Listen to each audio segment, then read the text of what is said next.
All right, down by my feet, I have 3 bungee cords.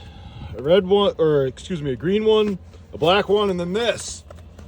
The Casio ProTrek bungee cord that is dangerous for you. The peanut butter 001B, all right? Oh, look, B for burlap.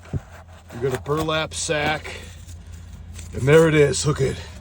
That's a bungee cord. This is the first watch unboxing where we are preoccupied with this strap. It's a bungee cord strap. Oh, and it has a watch on it too, look at that. This thing is light. It's like, everyone who says it looks like a toy, it feels as light as a toy. Did you hear that click? This bezel protects the buttons. You can still press it. You just move this bezel and it's easier to press. Okay. But nobody cares about the watch. Everybody cares about the bungee. And this is like one of those puzzles you get to figure out how to use it. It's like an intelligence test. You know those ones they have at Cracker Barrel out in the gift shop? It's like, can you put on this watch in 1 step? Me? No. I have one of those double-digit IQs. Probably take me the entire time that Cracker Barrel takes to make my chicken fried steak to figure it out. But taking it off is easy. Pull this tab and then... All right. Did everybody remember how it was set up? Because we have to do that again. As soon as I remove my King, the GXW56BB. And by the way, there's a new King out that has a positive display. No multiband 6. But it's sold out. I told you guys to buy it and I left a link. All right, so let's see. All right, bing, bang, boom. I got it on 1 shot. Oh, hold on, no, there's more. Whoa, all right, it's on. And excuse that burn. There's a gap between my work gloves and my watch. The gap was big enough for me to take an injury there. I hope it doesn't disgust all of you and drive you all away, but that's life for me working out here. Anyways, this is first impressions. All right, is it comfortable? Yeah, it's actually a little bit, feels a little bit like tighter than I thought, a little snug, but man, I think it feels all right. I thought that maybe this bungee cord would be like scratchy. First impressions, no. All right, because this bungee, you know, it's kind of like one of these bungees, which the DOT guys, you know, the bears, they don't like you tying down stuff anymore with bungees. And I think it's just a way for all those bears to write tickets, but. Yeah, it's just like a bungee. It's smaller, right? And we have another bungee down here. I used to be a mover. We used to like strap so much stuff off with bungees, put this in the E-track.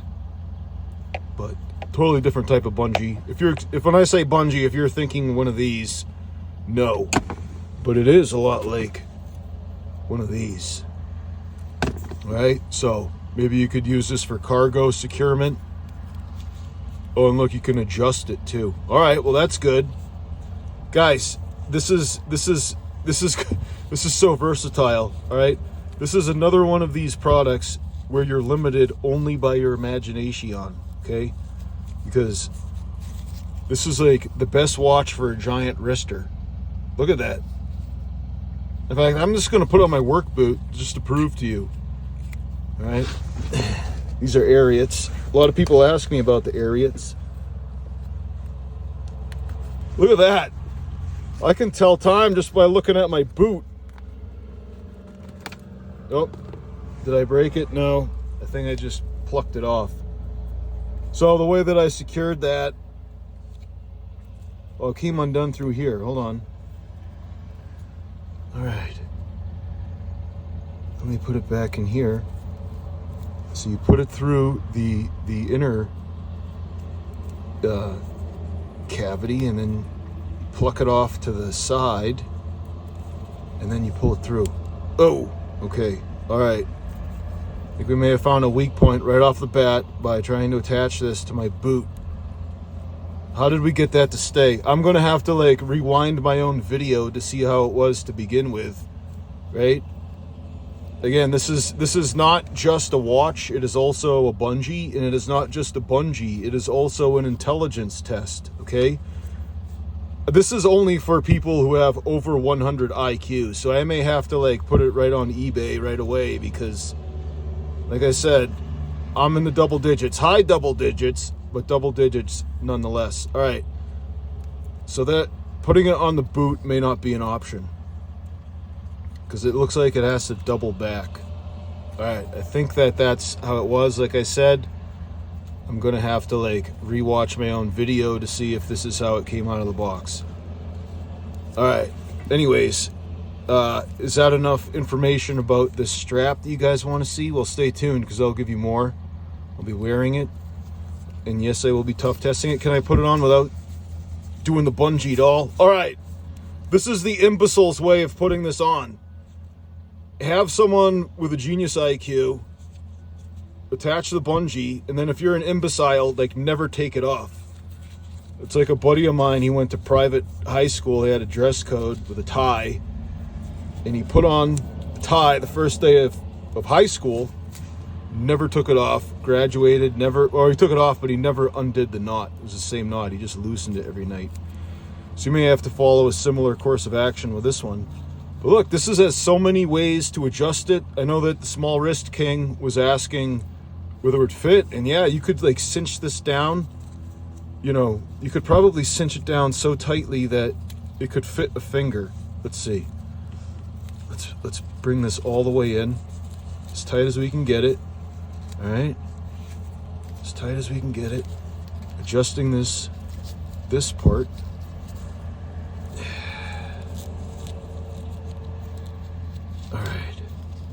All right. This is like really compelling footage, I know. But what I'm trying to do is get this as close as I can to the watch, seeing just how small it could go. Maybe, okay, all right, here we go. This would probably work better. We're gonna loop as much fabric as we can through this strap, all the way down, and then we're gonna like work it through here, all right? You guys taking notes? I'm learning too, and we pull it like that. All right, so this is as small as it can go. And so if you had a really small wrist, say the size of my index finger, you could put the watch on, and then, how did we do this? Oh, it would be like clipped here, right? Yeah, you clip it here, okay? You guys taking notes? Write this down, okay? Write this down. AI doesn't even know this yet. You cannot even ask AI because AI has to learn from me. AI learns from me all the time. Like, I go to AI, like, not to ask it things, but to teach it things. So, all right. Oh, wow, look at this. Okay. So you go through, and then to get a little creative here. All right, you get the idea though. If your wrist was the size of my index finger, you could wear this. All right, look at that. So far, we put it on my wrist, which is like 8.5 inches. Put it on my cankle, which I don't know, probably like 12 or 15. It's hard to say. And then we put on my finger, which is, I don't know what the girth of my finger is all the way around. I don't know, maybe like 2 inches, I'm gonna guess. So there you go. This is like infinitely versatile, this band. And then like you don't even have to actually put it on a cylindrical object, because you could also just hang it. You could attach it through moly webbing. All right, you could put it on, you know, what do we have around here? We could put it, you could put it on a can of C4, right? Put it on a can of C4, put it on your shifter. You know what time it is, right? You just attach it here. It's not going anywhere because you have bungees. And if you need more bungees, we'll just, you know, go in your toolbox, get all the bungees you need. Just tie it off in here. You know, you Could put it right here somewhere. Oh, look, could put it, just dangle it. Could dangle on anything. Again, limited only by your imagination. You have a crazy idea of where to attach this watch? Put it in the comments below. Oh, look. And if you thought, all right, I have no imagination. I do not want to use this bungee cord because I am so unimaginative. All right, well, you can remove it easily. It's so easy to take off. You know, if you're like, you know, someone with like absolutely no creativity whatsoever. Like you're on your way to your pencil pushing job, you fill out Excel spreadsheets, there's no imagination, you just, you know, you want to replace this exciting, non-conventional band with a dull, boring band, a dull, bland, boring band, no problem. Easy, remove pins, okay?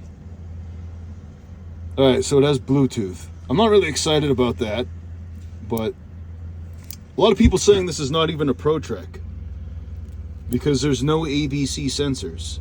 This just tells time, and its functions are similar to the GAB-2100 of G-Shock. And this is a ProTrek watch made by Casio. G-Shock is made by Casio too.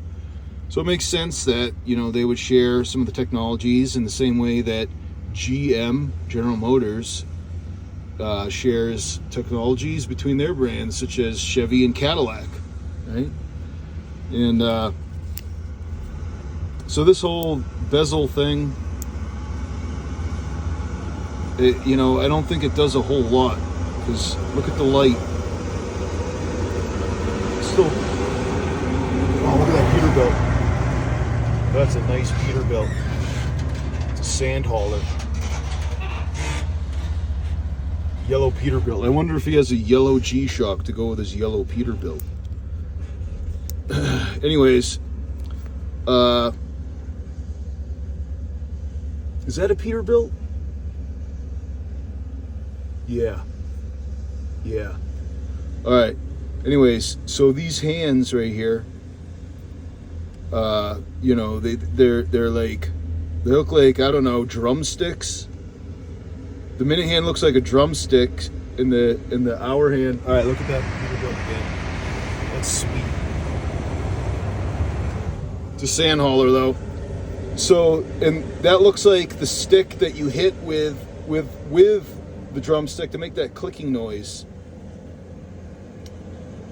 That looks like a carabiner, the subdial. It's supposed to look like a carabiner, and it's amazing that, oops, I have a carabiner right here. And so, and it just happens to be orange. So see the subdial? That subdial is like the GAB-2100, where it points to the battery. And I'm talking about right there, right? So it looks just like this carabiner. And so it has like an outdoors hiking theme on this. And this is the keeper. The keeper is leather. It says ProTrek. That looks pretty cool. And so that keeper is actually for this side of this canvas band. This canvas is not Cordura. This is just fabric. And I love the Cordura on my G-Shock. Look, this blue color matches dungarees. So one thing I noticed is that khaki color is a good color combo with dungaree. So I have the GAB-2100 CT, and it has, you know, a khaki color, kind of like this brown box, right? So those two colors are good, like they go together in terms of, you know, your clothes, right? So this blue, it stands to reason this blue would actually go well with khaki colored clothes you might be wearing. This is actually a good color combo for your outdoors wear, right? All right, so it has an LCD screen at the bottom. It's on the diagonal in the same way as the GA-2100 series.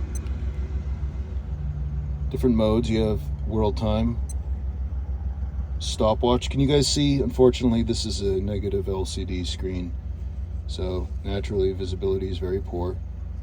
Stopwatch, a timer. Timer probably, I don't know how high the timer goes. It's like a recurring rant of mine about the pathetic timers on these Casio watches. Let's see how high the timer goes. Right now it's at 10 minutes. Can you guys see? Very difficult, I know.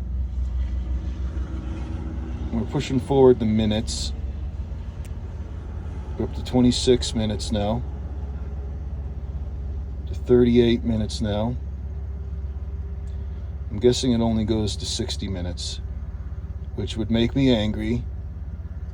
Yep, 60-minute timer, that's it. All right. So if you have one of those energy-saving washing machines at your man camp like I do, and it takes 76 minutes just to wash it, your clothes, then this timer is insufficient for that, which is, why is it even there? Why have a timer that only goes to 1 minute, or excuse me, 60 minutes? That's a joke.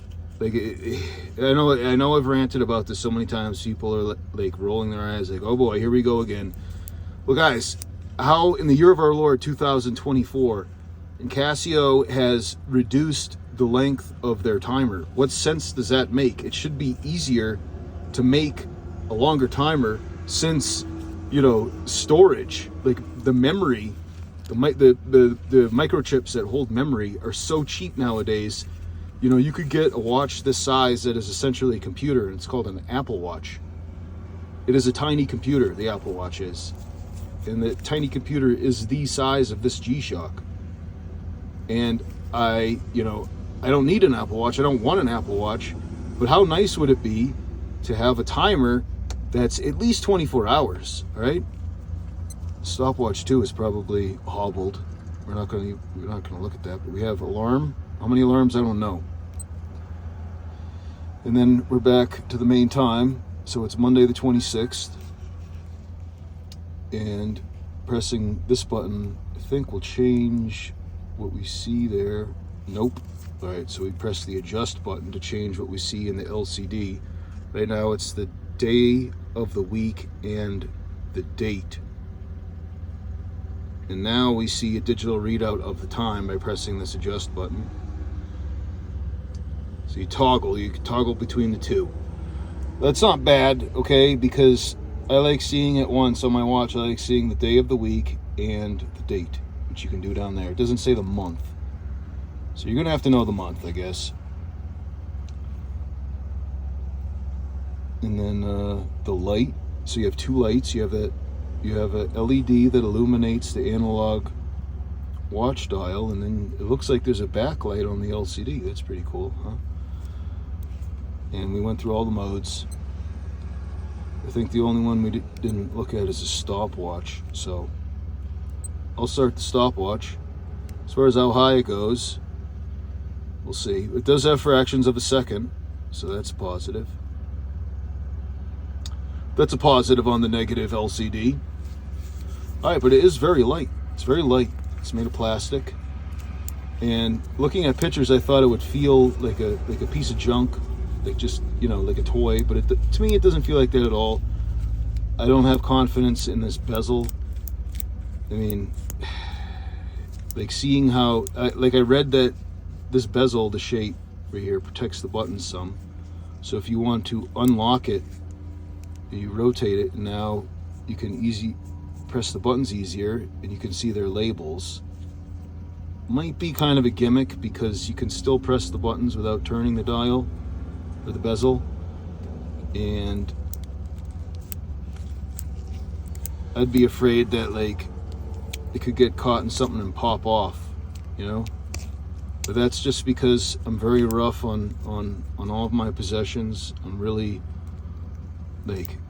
it's a lot of hard miles for the objects I own and the items that I wear. A lot of really hard miles. It's like, you look at my truck, it's not on now, but this only has 70,000 miles. You think, oh, that's a low mileage, but look where I have to drive down. This is like nuts. There's a giant ditch right there, and this isn't even that bad, right? So it's a lot of hard miles on my truck, a lot of hard miles on my items. So I mean, how long is this going to last? And I know this is not a vocational watch, like a really durable watch like the King, the GXW56BB. Look at all the dings and dents that this watch has. This is my vocational watch, or one of them. I have a bunch of them. My favorite is the Mudman GW9500. But you can see that, this is Clearly not as durable, much smaller than one of these durable G-Shocks, right? But this one's only intended to be for outdoor recreation, like hiking, camping, right? And I think for that application, I think it would do all right. But even there, I'm pretty hard on stuff. So I'm just telling you guys my first impressions. I mean, maybe 20 years from now, I'll still be wearing this, and this bezel will be working really well. You'd have to stay tuned, right? You know, if you want the follow-up 20-year review of the PRJ-B001B, you know, make sure that you're subscribed and that, you know, you have that notification bell turned on in 20 years. What is that? The year 2044, all right? I'll be doing it from the old folks' home.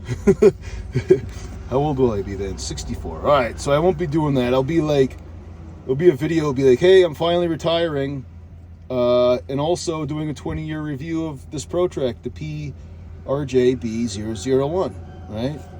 So maybe I'll do it live. I'll do it on the live stream, and maybe by then you'll have like the Elon Musk microchip in your brain, so it's like when you close your eyes, you just see the Jim Kinkade YouTube channel playing.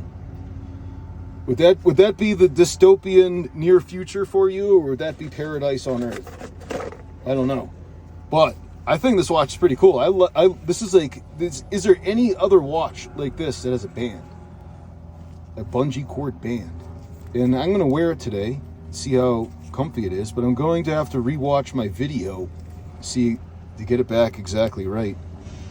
And my first impression is that I really love this innovation. It's something new, something really cool to check out.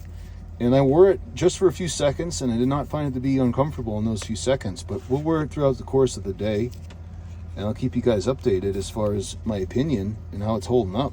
But I really like this. I know that a lot of the ProTrek Giga Chads are like, it's not a ProTrek because it doesn't have the altimeter, barometer, and compass, and it has Bluetooth. I understand that, but it was only $170. Okay, so the ABC watches, you know, you're going to be paying, you know, closer to 300, you know, around 300 at least, and goes up from there.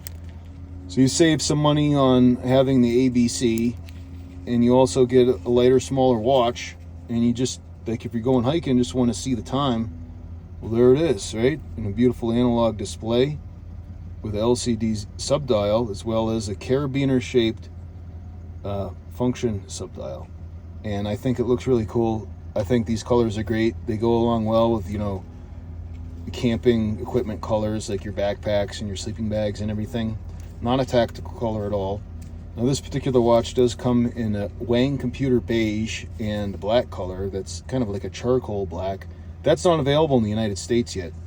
This one is available in the United States. I bought it directly from Casio, which is my preferred method for buying G-Shocks and other Casio watches, because if there is a problem, you already have the proof of purchase right there with them. You don't have to jump through hoops to prove that you bought it. Oh, and look, this raised bezel makes it easier to lock and unlock your watch. Maybe too easy. And the bezel does protect the screen. There's no like drainage ports like there are on some G-Shocks. Just a straight up bezel with a raised portion that also doubles as a way to move the bezel. I like it. I like it so far. All right. Now, obviously, with some points I'm critical of, but those of you who watch my videos know that I'm critical of everything. It's just a demoralizing aspect of my personality for a lot of my items, because a lot of my items think they're perfect, but I will find a flaw. I will find a flaw, I guarantee, and I'll make a snide remark about it, and hurt the feelings of my items. You know, like this king. I mean, you think he's a king? He's really tough. He cries himself to sleep a lot because of my powerful rants against the negative screen, which is like, why you can't even read it sometimes. And the Casio's keeping that negative LCD technology alive in this one. However, on an analog watch, when you have that negative LCD, you kind of can hide. You don't need it as badly. The visibility of those hands is really good. It's very, very bright, very white. So it's outlined in a bright white, and then filled in with a darker white. Some might call it dark white, maybe gray. Dark white. in the dials, light black. Maybe a molasses color. So I will keep you guys updated on this. Oh, and shout out to Nick, who is Levi's wife's brother, who helped get this down to me. I had it sent to the wrong address. I'm out here in Kermit, Texas. I was like, hey, I need my bungee cord, my burlap sack, and my watch. I called my wife, and she's made some arrangements. So thank you, Nick, and thank you to Rachel, and to everybody who coordinated the courier service to where I'm at, so that I could be one of the first on YouTube to get to look at this beautiful watch. And so far, so good. Gentlemen, Jesus is the way, the truth, and the life. No man comes to the Father except through him. I'm Jim Kinkade. Thanks for watching.